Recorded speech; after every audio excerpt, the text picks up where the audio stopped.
Buvunaanyizibwa ku kuzimba omudumu ogenda okuyitibwamu amafuta agatali masengejja okuva e Kabale mu Uganda okutuuka Itanga mu Tanzania ogwa East African Crude Oil Pipeline batongoza omulimu ogw'okuzimba kkampu Esoose gye bagenda okukuŋŋaanyizaamu amafuta n'oluvannyuma gasindikibwe e Tanga. Omulimu ogenda okuyitibwamu amafuta agatali masengejja okuva e Kabale mu Uganda okutuuka e Tanga mu Tanzania ogenda kubeera ne kkampu 6 nga muzino gye bagenda okutereka emidumu wamu n'okusuuza abakozi abagenda okukola ku mulimu gw'okwokya ebyuma nga bagigatta. Omulimu gw'okuzimba kkampu Esoose gutongozeddwa olwaleero ku kyalo Kasambya mu ggombolola y'e Katikara mu disitulikiti y'e Kakumiro. Bizeewo nga wayiseewo ebbanga ttono nnyo nga minisita y'ebyamasannyalaze n'obugagga obw'ensibo Dr. Ruth Nankabirwa abakwasiza layisinsi ng'ennaku z'omwezi 24 omwezi oguwedde. Kitegeeza nti olugendo lw'okusima amafuta tugenze tululinnya ku mutwe. Ku lunaku olwo Pulezidenti Yoweri Kaguta Tiwabula Museveni yali ng'atongoza omulimu ogw'okusindika wansi emidumu mu nzizi ezaazulwamu amafuta ezuuka mu 4 ebuuka mu kitundu ekyo. Akulira Eacop Bazimbye ategeeza nti abantu 68 ku 100 abaakosebwa bamaze dda okubasasula. So today we're here to mark the completion of Eacop's first land acquisition in Uganda.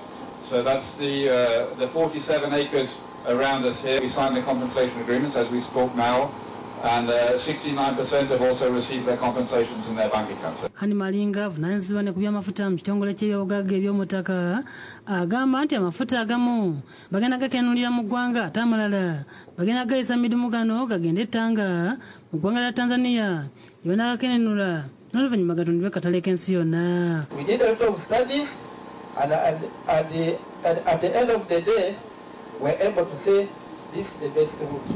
Omuhiikirwa w'obukama bw'e Bunyoro Kitara Andrew Kirungi byakutaaga yabadde omugenyi omukulu ku mukolo guno ng'ategeeza ng'enteekateeka y'okusima amafuta bwekulaakulanya ekitundu kyabwe. We had poor roads, markets, education and health facilities among others. Our literacy levels and other socio-economic development indicators have been low for a very long time. It is exciting to see that a lot of transformation is happening in this region. Wabula byakutaaga ayagala obukama bubeere nnyo ku mwanjo ku nsonga ezimu ziba zigenda okutuukibwako. I have also regularly received complaints from registered companies in Bunyoro who claim that they are sidelined in all business opportunities. Petroleum Authority of Uganda, Eacop and oil companies, we need to sit and address these concerns. Onesmus Mujenyi akiikiridde ebitongole binakyewa bivunaanyizibwa ku mafuta agambye nti bo tebakola nko lipoota eyimiriza okuzimba omudumu guno wabula baagala ensonga ezimu ezinyigiriza abantu zikolebweko. Ekikulu munonga ekitulafa n'okugira ngu baba barakwayalinga itaka bashemere kufolowinga amateeka kandi abantu bakaleba ngu batunga compensation y'itaka lyabo. Kkampu eno egenda kuzimbibwa ku ttaka lya yiika 47 era ng'abantu 32 abaakosebwa baasasulwa dda nga Julia Kigongo omu ku baasasulwa bwasiima. Tulinayo abaana abandi abasomerewo tukusaba batungire emirimu batali bale bagambira abo mu bba.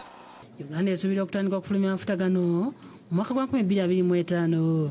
Ambrose Niwagaba Katoto yakusakidde eggulu erino.